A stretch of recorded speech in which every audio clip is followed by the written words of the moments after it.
There comes a point in life where you realize that the person that you've been cannot carry you anymore. You outgrow the identity that helped you survive. Jacob spent a good portion of his life surviving. He ran from Esau. He built a life out from his family. He had much success and he gained much wealth, but he was still running.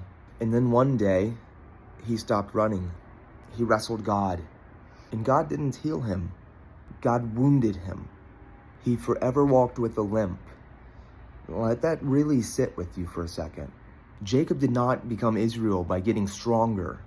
He became Israel by letting go the identity that was only there to help him survive. And it's important to note that that person served him for as long as it did. While there's wording that's being used about Jacob, schemer, those aren't the things that God seems to focus on when it comes to this man. He wrestled God and he limped forevermore. Why? Because the man that he's become can't run anymore. This is evidence that he's truly changed. The person that he was will no longer help him with the person that he has to become. And sometimes the version of you that breaks is not your true identity.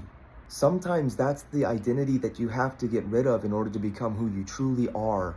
And I think this is what Jesus says when he says, deny yourself and take up your cross and follow him. Identify and acknowledge the disconnection that you feel and embrace union so that you might heal.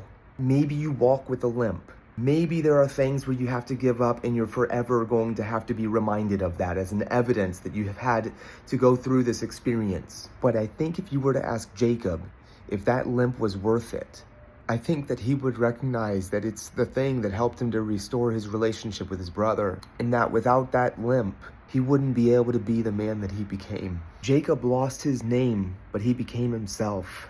And so I'm going to ask you the question I ask myself. What's the identity that you need to outgrow so that you can become yourself? Because it's going to hurt, but it's got to be let go. Surviving is not living. Running is not living. Fear is not life. God is the God of the living and not the dead. So as we approach the cross and the resurrection, I think this is the best time for us to start reflecting. Who is it that we need to let be buried with Christ so that we might also live and be raised with him?